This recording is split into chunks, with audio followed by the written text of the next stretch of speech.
Φίλοι του προσκυνητή, γεια σας και πάλι. Ξέρω ότι η τελευταία μας συνάντηση θα ξένησε κάποιους, όμως δεν μπορώ να βάλω νερό στο κρασί μου. Αρχίζουμε να αγγίζουμε την πληγή και είναι φυσικό να πονάει. Αυτές οι ομιλίες είναι σαν ομόκεντροι κύκλοι. Ξεκινήσαμε απ' έξω, πλησιάζοντας όλο και περισσότερο στο κέντρο. Τώρα βλέπουμε σιγά σιγά που βρίσκεται η δυσκολία να δει κανείς κατάματα την αλήθεια. Δεν μας εμποδίζει η αδυναμία μας, αλλά η δύναμή μας. Όσο πιο σίγουροι αισθάνεστε για τις απόψεις σας, για τις παραδόσεις σας, τόσο πιο πολύ η υφηγόκεντρος δύναμη σας πρόχνει προς την περιφέρεια. Χάστε λίγο βάρος. Εξαιτίας της υπερβολικής μάζας που κουβαλάτε, η υφηγόκεντρος σας απομακρύνει από το κέντρο. Τι σημαίνει είμαι δυνατός? Σημαίνει ότι κανείς έχει μια καρδιά περήφανη, εγωκεντρική. Η άποψή μου είναι πιο σημαντική από αυτή του δημιουργού, έτσι όπως αυτή έχει καταγραφεί στις σελίδες της βίβλου. Η βίβλος είναι σαν μια πεντακάθαρη πηγή που αναβλύζει από τους αιώνιους βράχους ενός πανύψηλου βουνού. Τα κρυστάλλινα νερά της διασχίζουν κοιλάδες, χωριά, κομμοπόλεις, βιομηχανικές περιοχές, καταλήγοντας τελικά σαν μια καφέ βρώμικη σούπα σε κάποιον αστικό υπόνομο. Είναι τα δόγματα και οι πάσης φύσεως αυθεντίες που θολώνουν τα νερά. Πριν καν εμφανιστεί ο χριστιανισμός, τα 2/3 της βίβλου ήταν ήδη εκεί. Πριν καν εμφανιστεί η Ορθοδοξία, ο Καθολικισμός, οι Προτεστάντες, η βίβλος, παρόλο που δεν είχε συνταχθεί ακόμα, είχε ήδη ολοκληρωθεί. Δεν χρειαζόσαστε τα δεκανίκια της αυθεντίας, αλλά μια καρδιά με πραγματική ταπείνωση.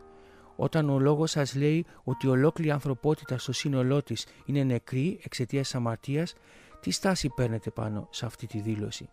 Πώς αντιμετωπίζετε το πρόβλημα?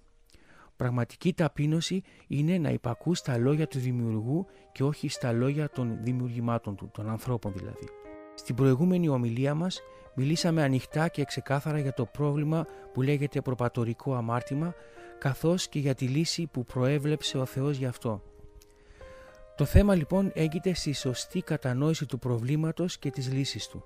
Η πλειοψηφία των ανθρώπων δεν πιστεύει στην αντικειμενικότητα του προβλήματος αμαρτία δεύτερος θάνατος, γι' αυτό και δεν αισθάνονται την ανάγκη να βρουν κάποια λύση. Είναι ικανοποιημένοι να κινούνται στον ημισυνειδητό χώρο ανάμεσα σε ένα είδους καμουφλαρισμένου υλισμού και περιστασιακής άσκησης των τυπικών χριστιανικών καθηκόντων τους. Ανάλογα τις περιστάσεις, υπερασπίζονται με υπερηφάνεια την καταγωγή τους σαν οπαδοί κάποιου συγκεκριμένου δόγματος, εάν όμως τους δοθεί η ευκαιρία, κυλούνται με ειδονή στο βούρκο αυτού του κόσμου. Άλλοι πάλι αποδέχονται το πρόβλημα χωρίς να υποτάσσονται στην προτινόμενη λύση που υποδεικνύει η βίβλος, και σε αυτή την κατηγορία ανήκουν οι υποκριτές του στυλ «μη μ' αγγίζεις γιατί είσαι βρώμικος». Αυτοί που δεν έχουν κατανοήσει βαθιά την ουσία του προβλήματος, γι' αυτό και αναζητούν λύση στην προσωπική τους δραστηριότητα, καλά έργα, αποχή από το κακό, άσκηση των θρησκευτικών τους καθηκόντων κτλ.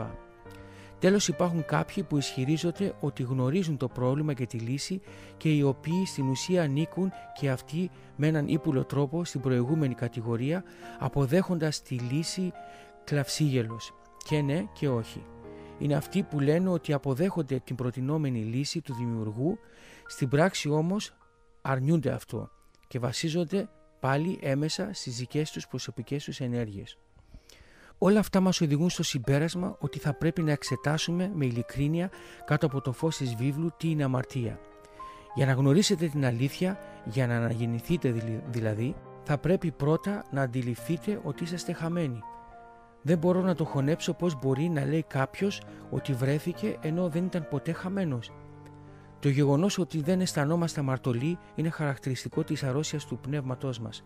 Για χρόνια ολόκληρα η συνείδηση, το υπέροχο αυτό όργανο που εδρεύει στον πυρήνα της ύπαρξής μας και μας υποδεικνύει αδιάκοπα τη λάσπη που υπάρχει μέσα μας, καταστρέφεται συστηματικά από τις φτηνές δικαιολογίες μας. Ναι, αλλά...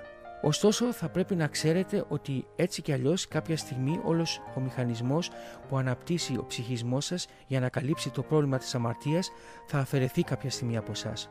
Αυτή η στιγμή, όπως μας λέει η βίβλος, είναι η στιγμή που όλοι οι άνθρωποι θα σταθούμε μπροστά σε εκείνον που γνωρίζει τα πάντα για μας. Σε εκείνον που είναι σε θέση να κοιτάει το εσωτερικό μας σαν να ήταν εντελώς διάφανο. Και το πρόβλημα είναι ότι σύμφωνα με τη βίβλο θα πρέπει να φτάσουμε σε εκείνη τη στιγμή έχοντας λύσει το θέμα της αμαρτίας.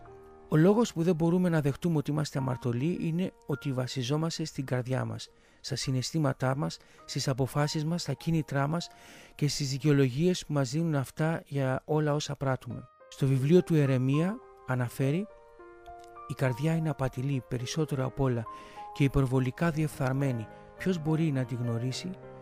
Εγώ ο Κύριος εξετάζω την καρδιά, δοκιμάζω τα νεφρά για να δώσω στον καθένα σύμφωνα με τους δρόμους του, σύμφωνα με τον καρπό των έργων του». Ιερεμίας 17, 9 έως 12. Η καρδιά μας ξεγελάει και μας κρύβει ότι είναι διεφθαρμένη. Αποκαλούμε μερικούς ανθρώπους καλούς ή κακούς, αλλά δεν μπορούμε να ξέρουμε τι κρύβουν μέσα τους. Όμως ο Θεός γνωρίζει με λεπτομέρεια τα πάντα. Να τι λέει στον Ψαλμό 139. «Κύριε, με δοκίμασες και με γνώρισες. Εσύ γνωρίζεις το κάθισμά μου και την έγερσή μου. Καταλαβαίνεις τους λογισμούς μου από μακριά. Διερευνάς το περπάτημά μου και το πλάγιασμά μου και όλους τους δρόμους μου γνωρίζεις. Επειδή δες και πριν ο λόγος έρθει στη γλώσσα μου, εσύ Κύριε γνωρίζεις το παν». Ψαλμός 139, 2-4. Και κανένα κτίσμα δεν είναι αφανές μπροστά του, αλλά είναι όλα γυμνά και εκτεθειμένα στα μάτια του, προς τον οποίον έχουμε να δώσουμε λόγο. Εβραίους 4, 13. Ο Θεός μας λέει ότι μας γνωρίζει πολύ καλά και ότι όλα είναι μπροστά του ολοφάνερα. Μας προειδοποιεί να μην βασιζόμαστε στην καρδιά μας. Αυτός δεν είναι ένας ασφαλής δρόμος και πολύ περισσότερο δεν οδηγεί στην επίγνωση της αλήθειας. Οδηγεί με σιγουριά στο να μην μπορεί κανείς να καταλάβει ποια είναι η πραγματική κατάσταση της καρδιάς του. Οι περισσότεροι άνθρωποι βέβαια δεν το αποδέχονται αυτό. Δεν μπορούν να δεχτούν ότι κατά βάθος μέσα τους κατοικεί η αμαρτία, το κακό. Θεωρούν ότι οι ίδιοι είναι καθαροί και αναγκάζονται να αμαρτήσουν εξαιτίας εξωτερικών παραγόντων. Εάν ρωτήσετε τους ανθρώπους από τον ευγενέστερο έως αυτόν που εκτείει την ποινή του για σοβαρά εγκλήματα, κανείς δεν είναι πεπισμένος ότι στην πραγματικότητα η κακία που βλέπει να έρχεται στην επιφάνεια της ζωής του ήταν κρυμμένη μέσα του. Πάρτε ένα ποτήρι και γεμίστε το με λασπόνερα. Αν το αφήσετε για 1-2 ώρες ήσυχο, θα διαπιστώσετε ότι το νερό θα αποκτήσει και πάλι τη διάβγειά του, ενώ στον πάτο του ποτηριού θα κατακαθίσει σαν ίζημα ένα λεπτό στρώμα λάσπης. Εάν πάρετε ένα κουταλάκι και ανακατέψετε το νερό, τότε αυτό θα ξαναγίνει και πάλι βρώμικο. Έτσι είναι και ο άνθρωπος. Το κακό βρίσκεται ήδη από τη σύλληψη ενός ανθρώπου μέσα του και ανάλογα με τις περιστάσεις που ανακατεύουν την καρδιά του, εμφανίζεται αυτόματα ακόμα και σε έναν γκουρού. Το πρόβλημα δεν βρίσκεται στο κουταλάκι, αλλά στη λάσπη. Έτσι και η αμαρτία βρίσκεται μέσα στην καρδιά μας, αλλά δεν φαίνεται. Ωστόσο, όλοι μας τείνουμε να πιστεύουμε ότι είναι κάτι ξένο από μας και δεν βρίσκεται μέσα μας, αλλά έξω μας.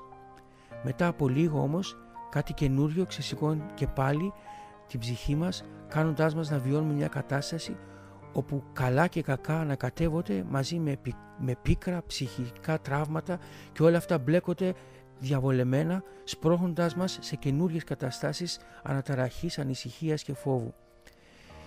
Η βίβλος μας λέγει κάτι σχετικό στο βιβλίο του Ισαΐα. Η ασεβής όμως είναι σαν τη ταραγμένη θάλασσα, όταν δεν μπορεί να ησυχάσει και τα κύματά της ρίχνουν έξω κατά πάτημα και πυλό. Ισαΐας 57:20.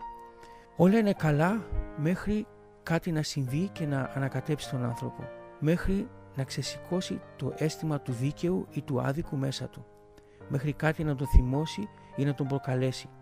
Ωστόσο, όσο αυτό δεν συμβαίνει, τότε τίποτα δεν μπορεί να φανερώσει την πραγματική του κατάσταση. Το γεγονός ότι η αμαρτία που υπάρχει μέσα μας δεν μπορεί να γίνει εύκολα αντιληπτή είναι ένα πολύ σοβαρό θέμα και είναι το σοβαρότερο εμπόδιο στο να γνωρίσουμε την αλήθεια. Το πράγμα γίνεται χειρότερο καθώς όταν συμβεί κάτι λίγο πιο σοβαρό και η συνείδησή μας ενοχλήσει, δικαιολογούμε τον εαυτό μας δίνοντάς του άλοθη και μένοντας στην ψευδαίσθηση ότι είμαστε εντάξει. Ωστόσο, την ίδια στιγμή βουλιάζουμε περισσότερο ναρκώνοντας τον εαυτό μας απέναντι σε αυτό που βιώνουμε. Είσαστε σίγουροι ότι δεν έχετε βιώσει ποτέ κάτι τέτοιο? Εάν πράγματι ποτέ δεν έχετε αντιληφθεί κάτι τέτοιο μέσα σας, τότε πιθανώς η σειρά αυτών των βίντεο δεν είναι για σας, τουλάχιστον προς το παρόν. Για όσους όμως όλα αυτά τους θυμίζουν αυτό που ζουν, υπάρχει ένας τρόπος να βεβαιωθούν ακόμα περισσότερο για το γεγονός ότι το πρόβλημα που αισθάνονται στον εαυτό τους είναι αλήθεια και όχι μια φαντασίωση, ή το γεγονός ότι είναι άτομα με συνείδηση που διαθέτει πολύ καλή μνήμη, όπως ισχυρίζονται μερικοί. Η Αγία Γραφή αναφέρει ότι ο Θεός στην προσπάθειά του να μας αφυπνίσει δεν στέκεται εκεί απλά κατηγορώντας μας, αλλά έχει και μάρτυρα. Ποιος είναι αυτός ο μάρτυρας? Ας διαβάσουμε. «Λίχνος του Κυρίου είναι το πνεύμα του ανθρώπου, το οποίο διερευνά τα ενδόμηχα της καρδιάς». Παροιμίες 20-27. Ναι, όσο και αν ακούγεται παράξενο, ο μάρτυρας του Θεού για αυτά που κρύβονται μέσα μας είναι το ίδιο το πνεύμα μας.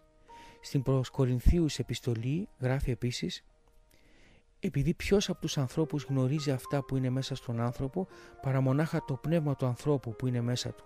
1 Κορινθίους 2:11. Η βίβλος λοιπόν μας λέγει ότι το πνεύμα μας γνωρίζει την κατάσταση της ύπαρξής μας. Αυτό είναι και η αιτία που μέσα μας φωλιάζει η ενοχή, ο φόβος και η ντροπή. Η σύγχρονη ψυχολογία τα αντιμετωπίζει συμπτωματικά ως απλά συναισθήματα και προσπαθεί να ελευθερώσει τον άνθρωπο με την ψυχοθεραπεία. Τον υποβάλλει σε μια οδυνηρή διαδικασία για να τον ελευθερώσει από αυτά, αλλά δεν μπορεί να του λύσει το πρόβλημα. Απλώς το σκεπάζει ή του αλλάζει ετικέτα. Η αιτία όμως παραμένει και δεν μπορεί να εξαλειφθεί έως ότου η αμαρτία που φωλιάζει μέσα μας πάψει να υπάρχει.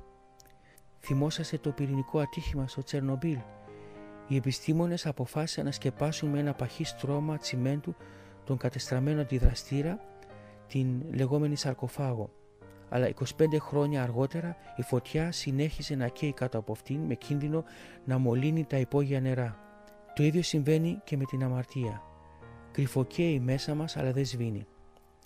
Αν λοιπόν η αμαρτία κρύβεται μέσα μας, είναι ένα πρόβλημα που δεν λύνεται με καλές πράξεις, με θρησκευτικά τελετουργικά, με ψυχοθεραπεία ή πολύ χειρότερα με την αδιαφορία και το «δε βαριέσαι». Είναι μια σοβαρή κατάσταση η οποία θα πρέπει να λυθεί από τον ίδιο το Θεό, ο οποίος είναι ο μόνος που μπορεί να το κάνει. Όμως γι' αυτό θα μιλήσουμε στην επόμενη ομιλία μας. Σας ευχαριστώ που με ακούσατε.